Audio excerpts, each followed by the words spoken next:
Let's do Ask Annex. You got a question for us? You head to our website, annexwealth.com. You click the Ask button. In the studio, Fred Coleman, a CFP and a wealth manager at Annex Wealth Management. Welcome to the show. Thank you, Danny. And we've got Matt Morzy, investment team manager, also a CFP. Welcome to you. Hey, Danny. Question number 1. We plan on aggressively funding 529s for our 2 young grandchildren. We'd like to be the account owners and name their parents as successor owners.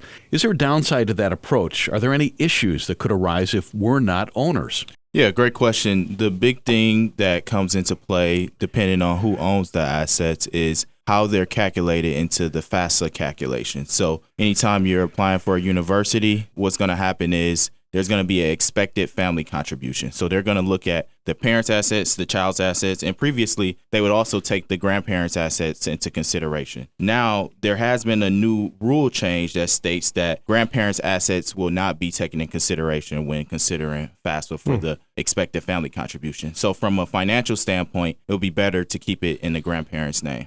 Next up on Ask Annex, how significant is the tax advantage of ETFs over mutual funds? I've got about $20,000 of, and then he names the fund, in a taxable account. Is it worth switching to then he names the ETF. Is it worth switching? How should I go about making the change? Sell one, buy the other? Yeah, it really depends on what type of mutual fund you have. There are a lot of index funds that are likely going to create no capital gain distributions or very low. So from a mutual fund standpoint, if you're in that basket, you're probably okay to stay. You can certainly go back and look at previous years to see how much in capital gains that they sent off each year to give an idea of, at least from a historical standpoint, what potentially could happen. If it's an actively managed mutual fund and it's an equity one, you probably are going to have capital gain distributions. And if they've been good at what they do, they're going to have gains that are going to build up underneath that surface. And at some point, they're going to have to shoot that out.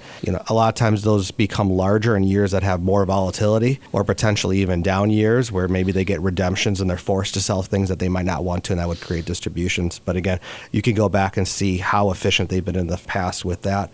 Switching from a mutual fund to an ETF, you do have to sell in order to buy. So if you have yourself pent up unrealized gains, that might be worse than the gain that they might shoot off. So if you bought something 5 years ago and it's up a lot, you might not want to sell that because now you're realizing all of those capital gains all at once versus what the mutual fund is going to spit off itself. But yeah, simply you would sell one, buy the other, but you really want to look at how much in unrealized gains you have and then how much have they done in the past and kind of get an idea of what that looks like. They also, one last thing on that, they do give you an estimate of what their capital gain distribution will be each year. So for funds that haven't spit theirs off yet this year, you probably can go online and find out what that number is going to be. This is Ask Annex. It's a feature that we open up the mailbag, and don't have to be a client for this. You can just head to our website, annexwealth.com, and look for the Ask tab. Next up on Ask Annex, I'm always at odds whether to sell or hold my blank stock into retirement. We're not going to name it, but we can all agree it's a big brand name, right? Okay. All right. I know the prudent action is to trim given its overweight in my portfolio, but if any stock I believe is long-term, it's this one. I know, and then he names 3 others that were big names and are not anymore. So how long do you hang on to stuff? Yeah, a couple of those names aren't around at all anymore, and that certainly is a risk. Now, generally, that risk of having one of the largest companies in the world become nothing at some point is very, very low. But historically, the companies that have led market returns over different decades do not repeat that in future decades. So likelihood is, and again, we don't know, but you might not get the same dominance you've had in the past. So when you're looking at that, it really comes down to, one, is it in a non-qualified account or a qualified account? If you've got to pay taxes on it, you got to go through tax planning and see what's prudent for you. You have to look at what your risk level is and what your comfortable is. If that's depending on how big of the portfolio that is, you have to be aware of what the downside of that individual security is and how much additional risk you're adding into your portfolio. A lot of times we look at risk of how much do I have in equities versus how much I have in fixed income, but it's also really important to know out of that equity basket, if it's all one stock or if it's 50% one stock, that's far more risk than just what your general asset allocation is. So you have to know what you're comfortable with with that.